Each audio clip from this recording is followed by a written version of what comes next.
Hello दोस्तों, मैं हूँ गुरु और मेरे साथ हैं। मेरी दोस्त जो हमेशा की तरह कुछ नया जानने के लिए सुपर एक्साइटेड है। अरे वाह, इंट्रोडक्शन तो बड़ा जबरदस्त है। Hello everyone. हाँ, और आज मेरे पास एक ऐसा सवाल है ना जो हम सबको परेशान करता है। गुरु सच्ची बताओ, ये कॉल ड्रॉप होता क्यों है? मतलब कोई इंपॉर्टेंट बात चल रही होती है और अचानक से आवाज गायब, कनेक्शन गॉन। इतना ज्यादा फ्रस्ट्रेटिंग है। सवाल तो एकदम आम आदमी वाला है, पर इसका जवाब बहुत इंटरेस्टिंग है। पता है, इसका जवाब जानने के लिए ना हमें सिग्नल की पूरी जर्नी को फॉलो करना पड़ेगा, आपके फोन से निकलकर पूरी दुनिया तक। तो चलें इस सफर पर। हाँ बिल्कुल, लेट्स डू दिस। ठीक है, तो सबसे पहला कदम, जैसे ही हम कॉल मिलाते हैं या इंटरनेट यूज करते हैं, हमारा फोन रेडियो वेव्स के जरिए अपने सबसे पास वाले सेल टावर से कनेक्ट करता है। इसीलिए इस नेटवर्क को सेल्यूलर नेटवर्क कहते हैं, क्योंकि पूरा एरिया छोटे छोटे सेल्स में बटा हुआ है। अच्छा, तो ये जो टावर हर जगह दिखते रहते हैं, वो इस पूरी कहानी का समझ लो पहला पन्ना है। एग्जैक्टली, हर टावर एक पर्टिकुलर एरिया कवर करता है जिसे सेल कहते हैं, और ये सारे सेल्स मिलकर एक बहुत बड़ा नेटवर्क बनाते हैं। बिल्कुल जैसे मधुमक्खी का छत्ता होता है ना, वैसे हमारा फोन हमेशा ऑटोमेटिकली उसी टावर से जुड़ जाता है जिसके सेल में हम उस वक्त होते हैं। वाओ, मधुमक्खी का छत्ता, क्या एनालॉजी है। मतलब हमारा पूरा शहर ऐसे ही हजारों लाखों सेल्स का एक जाल है।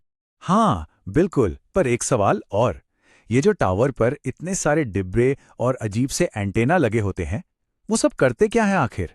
चलो इसको भी डिकोड करते हैं। Let's break it down. तो देखो, मोटा मोटा एक टावर पर यह सब होता है। एंटेनास का काम तो क्लियर है, सिग्नल भेजना और रिसीव करना। मस्त, तो बस वो लोहे का स्ट्रक्चर है।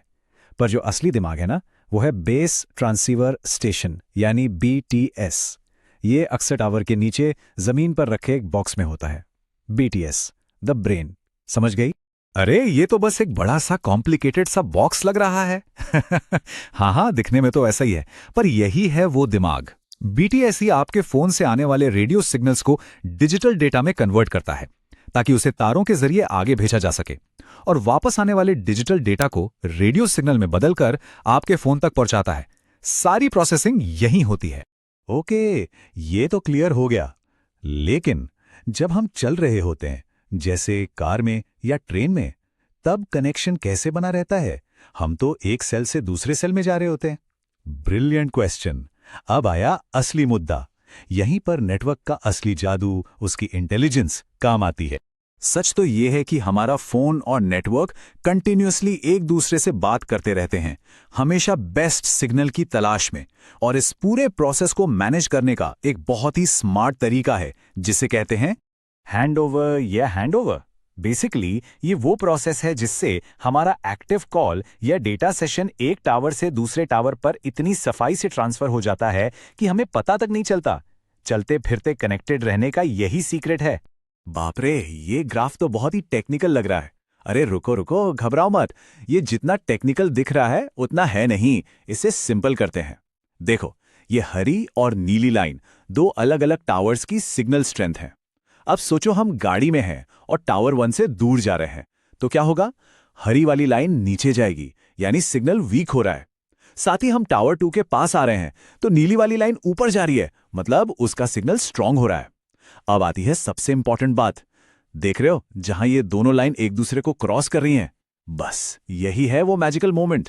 नेटवर्क समझ जाता है कि अब टावर 1 का सिग्नल काफी नहीं है, चलो कॉल को टावर 2 पर शिफ्ट करते हैं।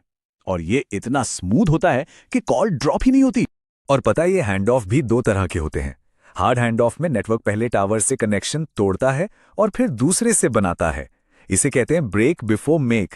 ये पुरानी 2G टेक्नोलॉजी में होता था। और सॉफ्ट हैंड ऑफ में, सॉफ्ट हैंड ऑफ जैसा नाम है, काफी स्मार्ट है।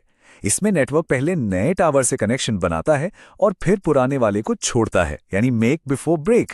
इसमें कुछ मिली सेकेंड्स के लिए हमारा फोन दोनों टावर से कनेक्टेड रहता है, जिससे कनेक्शन टूटने का चांस ऑलमोस्ट 0 हो जाता है। तो अगली बार जब हाईवे पर फुल स्पीड में वीडियो कॉल कर रहे हो ना, तो याद रखना कि बैकग्राउंड में ये मेक बिफोर ब्रेक वाला छोटा सा चमत्कार लगातार हो रहा है।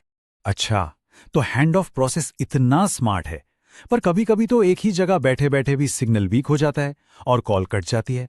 ऐसा क्यों? क्योंकि हैंड ऑफ के परफेक्ट होने के बावजूद सिग्नल के बहुत से दुश्मन हैं जो उसे हम तक पहुंचने से रोकते हैं। सबसे पहला और सबसे बड़ा दुश्मन है दूरी। Simple physics.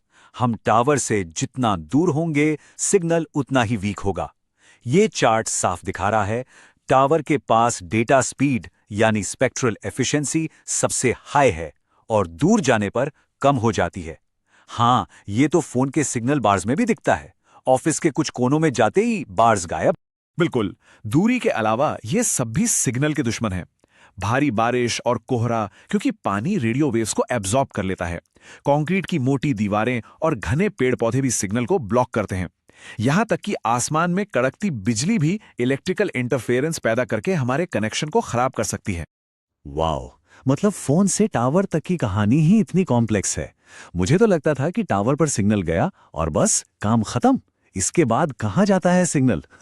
नहीं, असली सफर तो टावर के बाद शुरू होता है, और वो भी लाइट की स्पीड से। देखो, टावर पर सिग्नल डिजिटल बनने के बाद वो हजारों किलोमीटर लंबे फाइबर ऑप्टिक केबल्स के जरिए सफर करता है।